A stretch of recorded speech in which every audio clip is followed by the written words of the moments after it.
Onion, carrot, cucumber ரவுண்டாக cut பண்ணி வச்சுருக்கேன். நம்மளுக்கு இன்றைக்கி லஞ்சு காயும் வச்சு சாப்பிடுவோம்.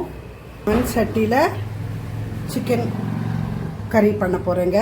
ஸ்டார் அனஸ் போட்டு இடித்து வச்சுருக்கேன். அதுலேயே சோம்பும் போட்டு வச்சுருக்கேன். ரொம்ப வேல்யூஸ் இருக்கான் இது, நான் கேள்விப்பட்டேன். ஃப்ளேம்ஸை நம்ம குறைச்சி வச்சுக்கணும். ஏன்னா சட்டி உடையறதுக்கு சான்சஸ் இருக்குன்னு சொல்லுவாங்க. ரொம்ப 1/2 கிலோ சிக்கன் ரொம்ப ஒரு 1 hour நான் இதை அப்படியே ஊற வச்சுட்டேங்க.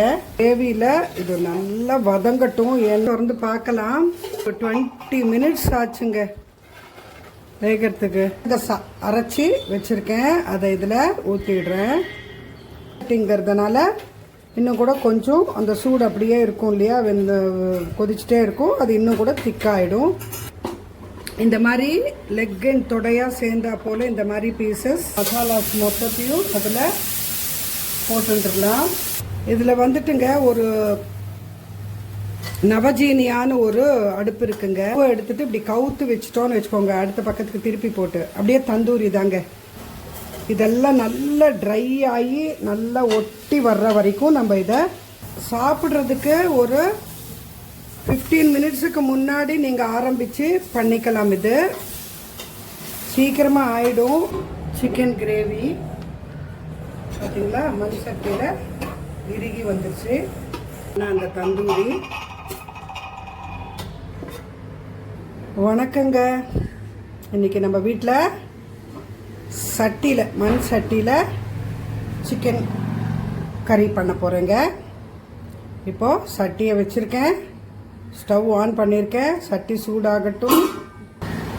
இப்போது சட்டி சூடாயிடுச்சு.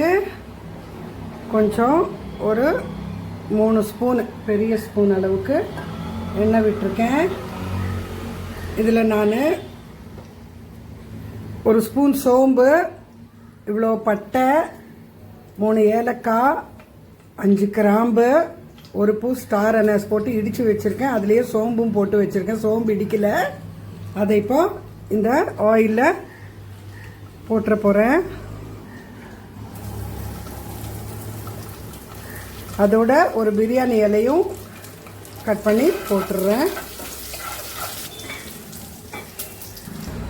இந்த ஸ்பைசஸ் பொரிஞ்ச உடனே வெங்காயம், ஒரு பெரிய வெங்காயம் நான் கட் பண்ணி வச்சுருக்கேன், அது போடுறேன். ஒரு பச்சை மிளகாய் கட் பண்ணி வச்சுருக்கேன், அது போடுறேன். அதை வதக்கிக்கலாம். இதுலேயே நான் மல்லி, கொத்தமல்லியோட வேறு, இது ரொம்ப வேல்யூஸ் இருக்கான் இது, நான் கேள்விப்பட்டேன். அன்னிலேருந்து நான் வேறு இருந்தால் போடுறதில்ல, தூக்கி போடுறதில்ல. இதை நல்லா வாஷ் பண்ணிவிட்டு மண்ணெல்லாம் இல்லாமல் அதையும் இதில் போட்டுடுறேன். நிறைய இருந்தால் நிறைய கூட போட்டுக்கலாம் நீங்கள். வதங்கட்டும். இப்போ வெங்காயம் பாதி வதங்கிடுச்சு. அதில் கருவேப்பிலை போட்டுட்டு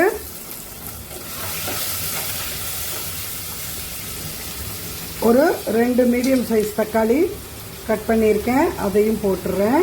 இதில் கொஞ்சம் உப்பு போட்டு வதக்கிக்கலாம்.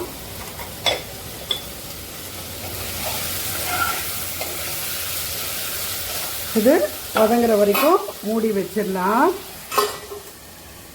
எடுத்து பார்க்கலாம். பாதி தான் வதங்கி இருக்குது. மண் சட்டியில் சூடு ஏறிடுச்சுன்னா சீக்கிரமாக ஆகிடும். ஃப்ளேம்ஸை நம்ம குறைச்சி வச்சுக்கணும். ஏன்னா சட்டி உடையறதுக்கு சான்சஸ் இருக்குதுன்னு சொல்லுவாங்க. ரொம்ப ஓவர் ஹீட்டில் நம்ம பண்ணால் அதில் கொஞ்சம் ஹீட் நல்லா வந்த உடனே நம்ம இந்த சட்டியோட கீழே இருக்கிற ஃப்ளேம்ஸை கொஞ்சம் மீடியமில் வச்சுக்கணும். திக்காக கூட சட்டிங்க இருக்குது. இப்போ நான் வச்சுருக்கிறது நல்ல திக்கான சட்டி தான், இருந்தாலும் ஒரு சேஃப்டிக்காக. இப்போ இன்னும் வதங்கணுங்க. இது நல்லா சுண்ட வதங்குற வரைக்கும் நான் அப்படியே மூடி வச்சுடுறேன். பார்க்கலாம். இப்போ வெந்துருச்சு தக்காளி. இப்போ இதில்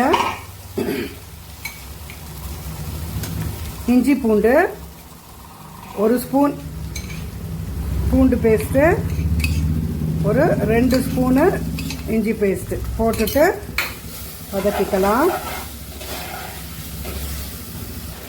இஞ்சி பூண்டு பேஸ்ட்டு வதங்கிடுச்சு. நான் ஒரு 1/2 கிலோ சிக்கன். அதில் நான் யூஸ்வலாக யூஸ் பண்ணுற அந்த ஸ்பூனில் 2 ஸ்பூனு மிளகாய்த்தூள், 2 ஸ்பூனு தனியாத்தூள், கொஞ்சம் மஞ்சள் தூள், தேவையான உப்பு எல்லாத்தையும் போட்டு நல்லா புரட்டி ரொம்ப ஒரு 1 hour நான் வந்துட்டு இதை அப்படியே ஊற வச்சுட்டேங்க. இப்போ அதை எடுத்து இதில் நான் போட்டுடுறேன்.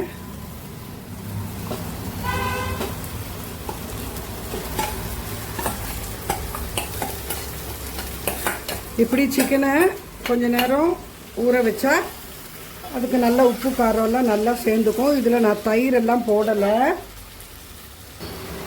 இப்போ நல்லா வதக்கிக்கலாம். இப்படி கொடுத்துருக்காங்கங்க அவங்க சிக்கனை. ஒரு ரெக்கை, விங்ஸு, லெக்கு பீஸு எல்லாம் சேர்ந்தா போல் நல்லா இந்த கிரேவியில் இது நல்லா வதங்கட்டும். ஏன்னா இதில் நம்ம வந்துட்டு எல்லாமே வந்துட்டு பச்சையாகவே போட்டு தான் மேரினேட் பண்ணி வச்சுருக்கோம். வதங்கட்டும். இந்த சைஸ் ஸ்பூனுங்க நான் ரெகுலராக யூஸ் பண்ணுறது. இந்த ஸ்பூனில் போட்டிருக்கேன் அந்த மசாலா எல்லாம்.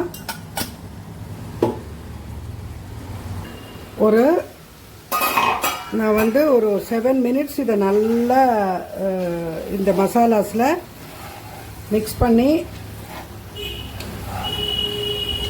வேக வச்சுட்டேன். ஆனால் இதில் ஒன்றும் தண்ணி வரல. இதுவே ஏஎம்சி பாத்திரம்னா இந்த சிக்கனில் இருக்கிற தண்ணி கூட ஊஸ் அவுட் ஆகிருக்கும். ஸோ இப்போ இதை நல்லா வேகிறதுக்காக நான் தண்ணி ஊற்றிக்கிறேன். இந்த இஞ்சி பூண்டு பேஸ்ட்டு வச்சுருந்த பாத்திரத்தில் கொஞ்சம் தண்ணி ஊற்று. அப்படி சிக்கன் வந்து முழுகிற அளவுக்கு தண்ணி ஊற்றிக்கிறேன். நான் இதை ரொம்ப குழம்பு மாதிரி பண்ண போகிறது இல்லைங்க. கொஞ்சம் ஒரு தொக்கு மாதிரி தான் பண்ண போகிறேன். இப்போ இது நல்லா வேகட்டுங்க சிக்கனு. அது வரைக்கும் நான் மூடி வச்சிடுறேன். இப்போ வேணுமென்னா உப்பு காரம்லாம் செக் பண்ணிக்கலாம்.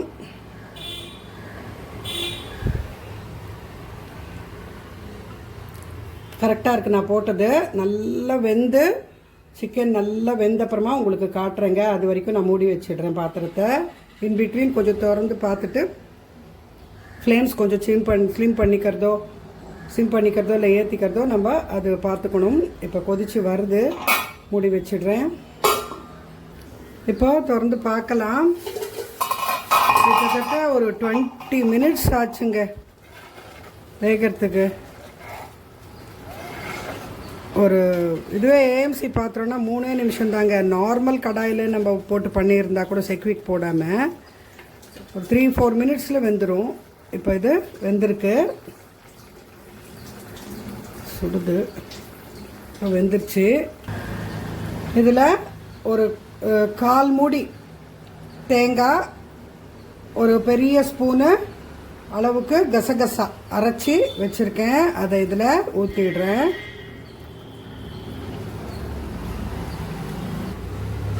கலந்து விட்டுட்டு கலந்து நல்லா வேகட்டும்.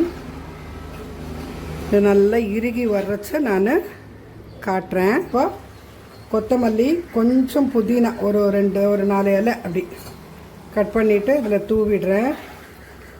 அப்புறம் கொஞ்சம் மிளகுத்தூள் போட்டுடுறேன். மிளகாத்தூளும் போட்டிருக்கோம் நம்ம அந்த மேரினேஷனில். ஸோ பார்த்துக்கிட்டு போட்டுக்கோங்க.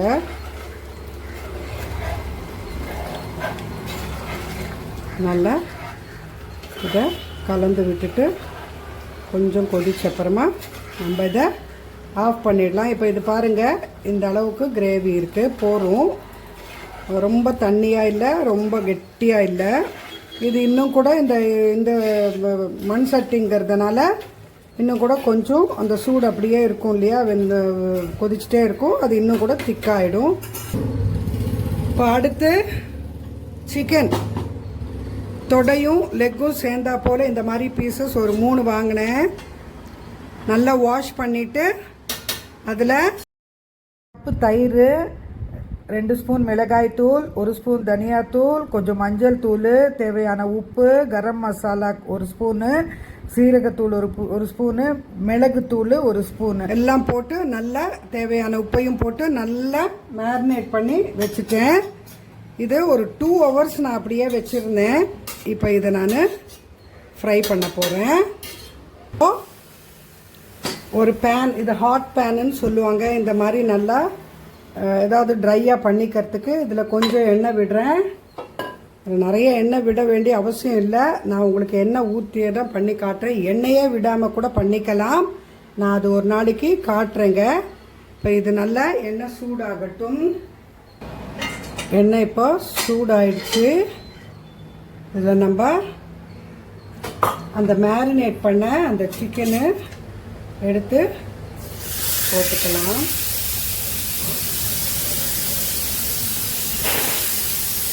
ஸ்டவ் குறைச்சிக்கலாம். எடுத்து அட்ஜஸ்ட் பண்ணி போட்டுக்கலாம். இந்த மசாலாஸ் மொத்தத்தையும் அதில் போட்டுடலாம்.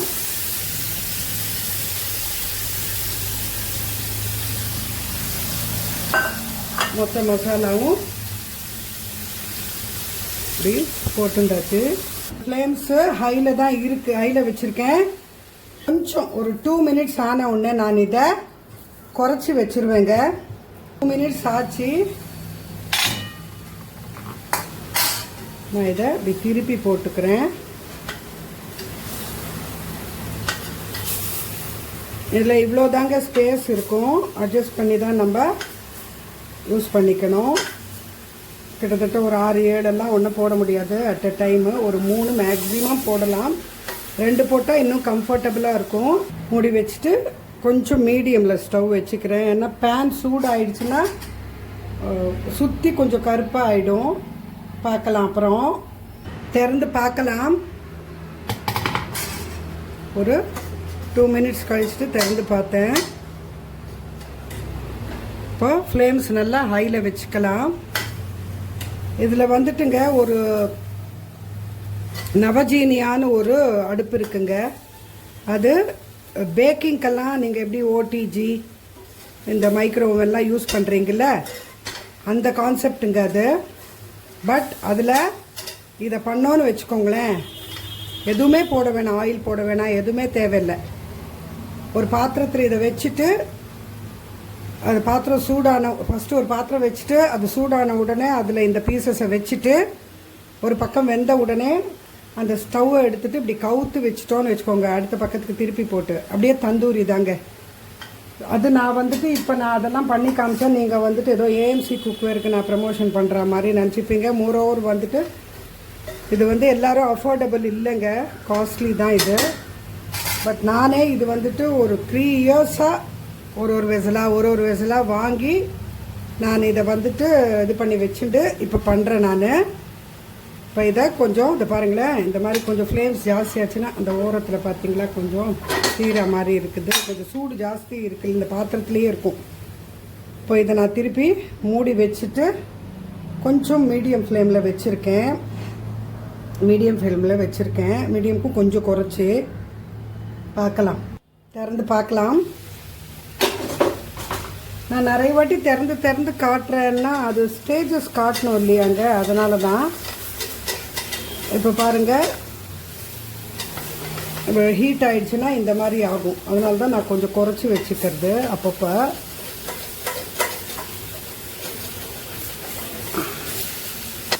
இந்த மாதிரி வரைச்சா கொஞ்சம் ஃப்ளேம்ஸை குறைச்சிக்கோங்க. இப்போ திருப்பி போட்டுக்கலாம். சிக்கன் வெந்துருச்சு பாருங்கள், அதுவே உருவி வந்திருக்கு. சிக்கன் வெந்துருச்சு.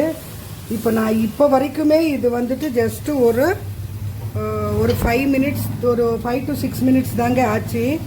2 நிமிஷத்துக்கு ஒரு வாட்டி மூடி திறந்து இப்படி நம்ம பார்த்துக்கிட்டு இப்போ சிக்கன் குக் ஆகிடுச்சு பாருங்கள். அப்படியே பிரிஞ்சே வருது, நல்லா குக் ஆகிடுச்சு. இதெல்லாம் நல்லா ட்ரை ஆகி நல்லா ஒட்டி வர்ற வரைக்கும் நம்ம இதை புரட்டி போட்டுக்கலாம். ஃப்ளேம்ஸை கொஞ்சம் ஏற்றிக்கோங்க, பார்த்து தீரா மாதிரி இருந்தால் திருப்பி குறைச்சிக்கோங்க. பாருங்கள் கொஞ்சம் ட்ரை ஆயிடுச்சு. இதுலேயே இப்போ நான் வந்துட்டு என்ன பண்ணுறேன்னா கொத்தமல்லி, கொஞ்சம் கருவேப்பிலை, ஒரு 2-3 இலை புதினா போட்டுட்டேன். இப்போ நல்லா குறைச்சிக்கலாம். இது நீங்கள் சாப்பிட்றதுக்கு ஒரு 15 மினிட்ஸுக்கு முன்னாடி நீங்கள் ஆரம்பித்து பண்ணிக்கலாம். இது இப்போ இந்த அளவுக்கு வந்துருச்சு நல்லா. இப்போ இது அப்படியே நம்ம இங்கேவும் நல்லா குக் ஆகிடுச்சு. இது அப்படியே நான் மூடி வச்சிடுறேன். இந்த ஹீட்டுக்கே இது கடைசியில் எப்படி இருக்குன்னு சொல்கிறேன். மூடி வச்சு ஆஃப் பண்ணிவிடுவேங்க. ஒரு 10-15 மினிட்ஸ் கழிச்சுட்டு நான் காட்டுறேன். அந்த ஹீட்டுக்கே வந்துட்டு இது இன்னும் நல்லா இதாகிடும். இப்போ இதை ஸ்டவ் ஆஃப் பண்ணிவிட்டேன். இந்த ஹீட்டுக்கே இது இன்னும் நல்லா ரோஸ்ட் ஆகிடும். நான் காட்டுறேன். இந்த பாத்திரத்தில் ரொம்ப நேரம் ஹீட் இருக்கும். டக்குன்னு இப்படி தொட்டுறாதுங்க. இந்த ஹீட்டுக்கே இது நல்லா இதாகிடும். ஒரு 20 மினிட்ஸ் கழித்து பார்க்கலாம். இப்போ பாருங்கள், மண் சட்டியில் இது அப்படியே இறுகி கிட்டைக்கு வந்துச்சு கிரேவி. அதோட சூடுக்கே கிட்டைக்கு வந்துச்சு. இப்போ கரெக்டாக இருக்குது. ரொம்ப தண்ணியாக இல்லை, ரொம்ப இதுவாக இல்லை. அப்படியே அது கொட்டின மாதிரி ஒரு கிரேவி. இது பார்க்கலாம். ஒரு சிக்கன் கிரேவி பார்த்தீங்களா, மண் சட்டியில் இறுகி வந்துருச்சு.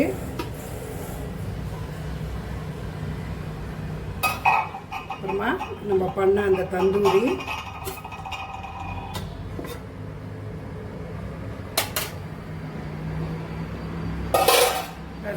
பொரியல்,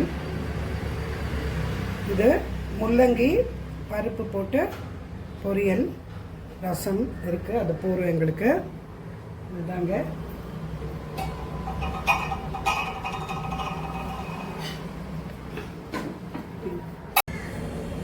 பாருங்க, தந்தூரி பீஸு, அதில் ஆனியன், கேரட், குக்கும்பர் ரவுண்டாக கட் பண்ணி வச்சுருக்கேன். அப்புறமா ஒரு 2 லெமன் டப்பா வச்சுருக்கேன். வேணும்னா அந்த தந்தூரி மேலே பிழிஞ்சிக்கிறதுக்காக. சாஸ் வேணும்னா சாஸ் தொட்டு சாப்பிட்றதுக்கு. இப்போ சாதம், அதுக்கு சிக்கன் கிரேவி,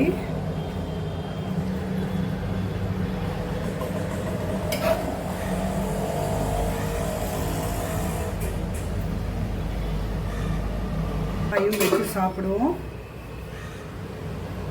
வீட்டில் ரைஸ் ரொம்ப கம்மியாக சாப்பிடுவோம். அதர் ஐட்டம்ஸ் கொஞ்சம் நிறைய சாப்பிடுவோம். வெஜிடபிள் அண்ட் நான் வெஜிடேரியன்.